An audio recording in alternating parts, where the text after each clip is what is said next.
Bismillahirrahmanirrahim. Assalamualaikum warahmatullahi wabarakatuh. Sahabat yang beriman, memasuki bulan suci Ramadan, terdapat amalan sunnah yang dianjurkan dikerjakan oleh umat Islam, salah satunya yaitu sholat tarawih. Meskipun sunnah, namun sholat tarawih memiliki keutamaan yang istimewa bagi yang menjalankannya. Apa saja keutamaan sholat tarawih? Sebelum tahu tentang keutamaan sholat tarawih, kita perlu tahu pengertiannya ibadah malam di bulan Ramadan tersebut. Sholat tarawih sendiri merupakan sholat sunnah yang dikerjakan pada malam hari di bulan Ramadan. Kata tarawih secara bahasa berasal dari bentuk jamak dari kata tarawihah yang artinya yaitu istirahat. Dinamakan tarawih karena setiap 2 rakaat sekali ada istirahatnya.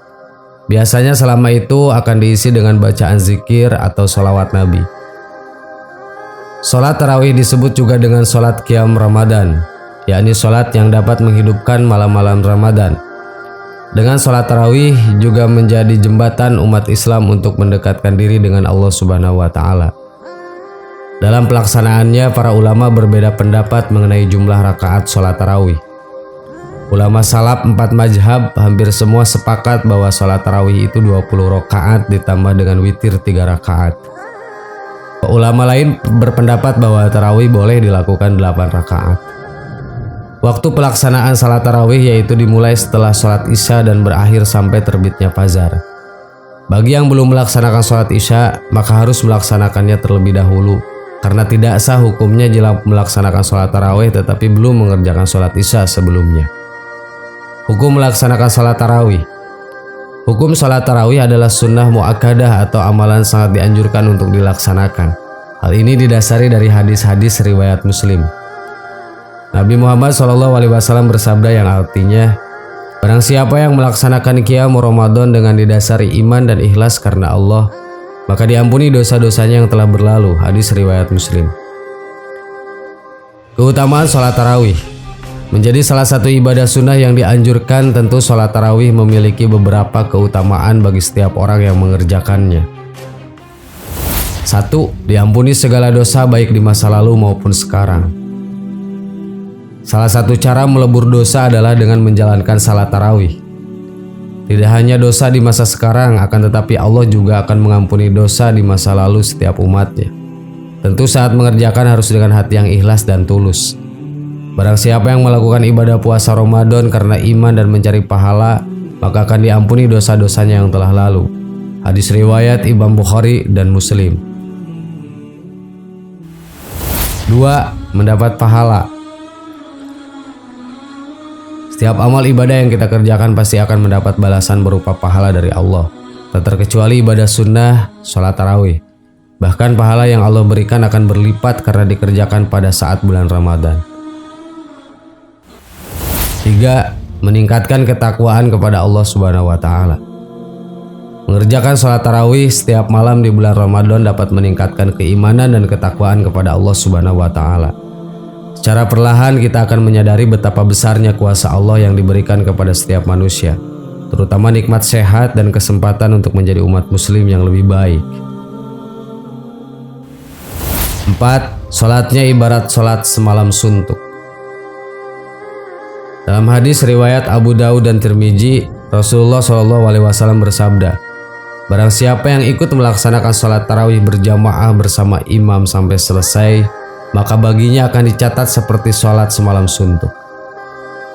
Tak hanya itu, masih banyak keutamaan lainnya. Berikut merupakan keutamaan sholat tarawih pada 10 malam pertama bulan Ramadan. Sholat tarawih sangat penting untuk dilaksanakan karena memiliki keutamaan yang luar biasa. Hal ini berdasarkan hadis Rasulullah dari Ali bin Abi Thalib yang terdapat dalam kitab Juratun Nasihin.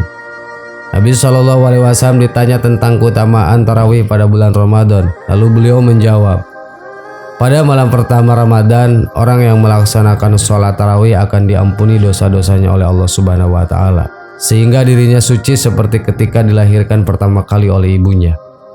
Pada malam kedua, ia dan kedua orang tuanya diampuni dengan syarat kedua orang tuanya mukmin. Pada malam ketiga, seorang malaikat berseru di bawah arsy, mulailah kalian beramal, semoga Allah mengampuni dosamu yang telah lalu.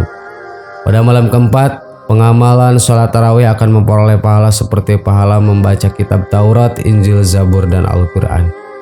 Pada malam kelima, Allah Subhanahu wa Ta'ala memberikan pahala kepadanya seperti pahala orang yang sholat di Masjidil Haram, Masjidil Madinah, dan Masjidil Aqsa.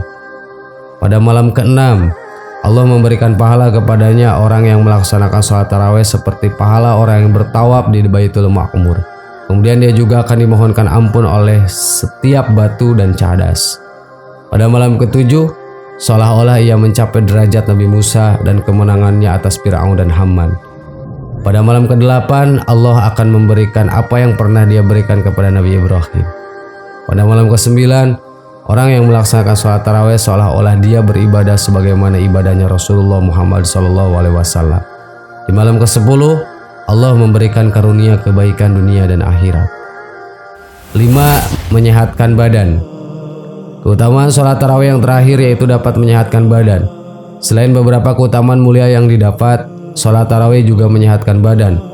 Karena gerakan sholat yang dilakukan secara berulang-ulang dapat membakar kalori dari makanan yang telah kita konsumsi sebelumnya. Sahabat yang beriman, demikian tadi penjelasan mengenai keutamaan sholat tarawih di bulan Ramadan. Jika aktivitas di malam hari tidaklah padat, usahakan untuk mengerjakan sholat tarawih. Semoga dengan ada informasinya tersebut dapat menambah keimanan kita kepada Allah Subhanahu wa Ta'ala. Wallahu a'lam. Wassalamualaikum warahmatullahi wabarakatuh.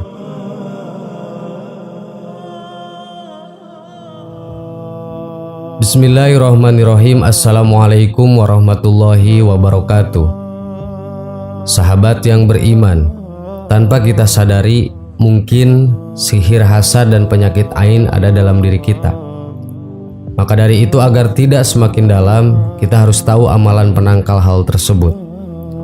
Sihir merupakan suatu hal yang mempengaruhi badan, hati, atau akal seseorang. Sihir menjadikan seseorang sebagai objek yang disakiti tanpa ada interaksi. Sihir hasad didapati karena adanya sikap tidak senang terhadap seseorang yang diberikan karunia oleh Allah, melebihi dari apa yang dimilikinya. Sedangkan penyakit ain atau mata jahat adalah pandangan suka yang disertai dengan hasad. Berasal dari kejelekan tabiat dan menyebabkan orang yang dipandangnya tertimpa suatu bahaya. Sungguh sangat menyeramkan sihir hasad dan penyakit ain ini, karena suatu hal yang agak sulit untuk disembuhkan. Untuk menghindarinya, berikut ini amalan penangkal sihir hasad dan penyakit ain menurut Imam Ibnu Qayyim al-Jauziyah. 1. Berta'awud, memohon perlindungan kepada Allah dari kejahatan orang yang hasad, yakni membentengi diri dengan perlindungan Allah Subhanahu wa Ta'ala serta bersandar kepadanya dengan membacakan bismillah disertai surat Al-Falaq. 2. Takwa kepada Allah Subhanahu wa Ta'ala. Jika kalian bersabar dan bertakwa, niscaya tipu daya mereka tidak akan memudarkan kalian sedikit pun. Quran surat Ali Imran ayat 120. Barang siapa yang bertakwa kepada Allah, niscaya Allah menjaganya dan tidak menyerahkan diri kita kepada siapapun selain Dia. 3. Bersabar menghadapi musuh yang hasad terhadap kita. Hendaknya tidak membalas dan mengeluhkannya serta tidak membisikkan suatu hal yang menyakiti hatinya. 4. Tawakal kepada Allah Subhanahu wa Ta'ala. Barang siapa yang bertawakal kepada Allah, maka Allah akan mencukupinya. Cukuplah Allah sebagai pencukup dan pelindung, maka tidak ada celah bagi musuh untuk menzalimi atau memudaratkan kita. 5. Mengosongkan hati dari musuh yang hasad kepada kita dengan tidak memikirkannya. 6. Menghadap diri kepada Allah dan ikhlas untuknya. 7. Memurnikan taubat kepada Allah dari segala dosa-dosa dengan memohon ampunan kepadanya. 8. Bersedekah dan berbuat baik semampunya. 9. Memadamkan api hasad dari dengki, perilaku kezaliman dengan cara berbuat baik kepadanya. 10. Memurnikan tauhid. Ini adalah penyatu semua sebab dan merupakan suatu poros untuk mengarahkan pikiran kita. Sahabat yang beriman, itulah amalan agar terhindar dari sihir hasad dan penyakit ain yang diungkap oleh Imam Ibnu Qayyim al-Jauziyah. Semoga kita semua selalu di dalam lindungan Allah Subhanahu wa Ta'ala, dimanapun dan kapanpun. Assalamualaikum warahmatullahi wabarakatuh.